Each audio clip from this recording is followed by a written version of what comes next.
yang diakui dunia pada tanggal 22 April 1205 dengan Kesultanan Samudra Pasai yang dipimpin oleh Malikus Saleh. Nama aslinya adalah Merah Silu. Jadi 300 tahun kemudian di bawah kepemimpinan Alim Ghayaza fil Alam pada abad ke-15 menyatukan seluruh kerajaan Islam yang ada di Aceh, termasuk kerajaan Islam Perlak, Samudra Pasai, Jempa, Linge, Pidir, Lamuri, Aceh, Lamno, dan 9 yang disebut dengan 9 cap 9 itu. Jadi dari satu kesatuan, Aceh itu hidup tentram di bawah khazanah Islam, di bawah aturan Islam, yang tidak pernah diganggu oleh bangsa asing yang menamakan dirinya bangsa penjajah. Yang saya tahu bangsa penjajah yang luar biasa hebatnya, Spanyol, Prancis, dan Inggris, Belanda hanya sekecil. Itu 4 bangsa penjajah itu pernah akan singgah di Aceh, tetapi hanya melihat situasi dan kondisi, apalagi Prancis menguasai Afrika seluruhnya dan sebagian di Pasifik. Inggris 2/3 dunia dikuasai oleh Inggris. Spanyol mulai dari Amerika Tengah sampai Amerika Selatan. Jadi ini mesti dipahami mana bangsa-bangsa penjajah di dunia ini. Tetapi Aceh tidak pernah dijarah dan tidak pernah dijamah dan tidak pernah berhadapan dengan yang namanya yang disebut dengan pernyataan perang Belanda, disebut dengan Verklaring Oorlog atau Declare of War 26 March 1873. Berarti 26 Maret 1873 pernyataan Belanda sampai hari ini belum dicabut. Kita bangsa Aceh sebelum pernyataan perang Belanda itu, Aceh itu hidup tentram damai di bawah khazanah Islam.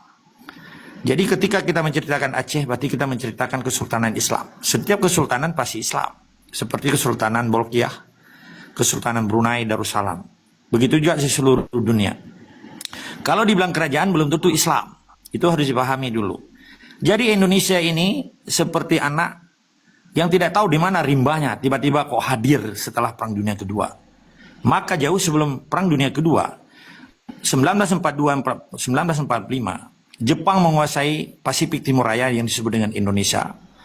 Dan Jepang ini bersekutu dengan Jerman dan bersekutu dengan Italia di Eropa. Dan Eropa Timur, Eropa Barat dikuasai oleh Italia dan Jerman. Pada saat dipukul mundurnya Jerman memenangkan pertempuran pada Perang Dunia Kedua dan Jepang memenangkan di Asia Pasifik Timur Raya. Jauh sebelum Perang Dunia Kedua ini mesti diingat dulu ya. Jadi sekutu Amerika yang hari ini menjelma menjadi NATO, hari ini menjelma menjadi Uni Eropa, 27 negara itu. Jadi terjadi geopolitik dunia, akhirnya apa yang terjadi, pengeboman di Hiroshima Nagasaki pada tanggal 15 Agustus 1945. Tiba-tiba tanggal 16 di Jalan Pengasangan Timur nomor 56 oleh kelompok BPUPKI atau PPKI, Panitia Persiapan Kemerdekaan Indonesia, dalam satu hari itu dia merobek bendera Belanda, birunya dibuang, tinggal merah putih, itu cikal bakal dari Indonesia. Benderanya mereka tidak ada, apalagi landasan yuridisnya, apalagi landasan historisnya. Jadi jangan dibohongi lagi bangsa-bangsa yang disebut Indonesia. Indonesia itu hanya sebatas kertas, secari kertas tertulis Undang-Undang 45 dan Pancasila. Mereka tidak memiliki kedaulatan dan tidak memiliki legalitas dan tidak memiliki wilayah yang berdaulat. Wilayah yang dicaplok itu adalah wilayah bekas jajahan Belanda yang terdiri dari kesultanan Islam mulai dari Aceh sampai ke Ternate, sampai ke Papua. Jadi mesti dipahami kenapa Aceh jauh sebelum Indonesia ada hidup tentram dan aman tanpa diganggu sekalipun ada pernyataan perang Belanda.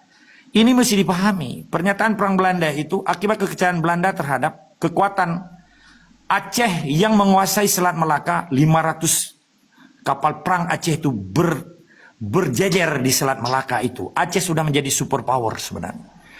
Sudah menjadi negara yang memiliki pendidikan, pusat Islam di Aceh itu. Maka Aceh disebut oleh orang-orang Arab dan keturunan Nabi disebut Aceh Serambi Mekah.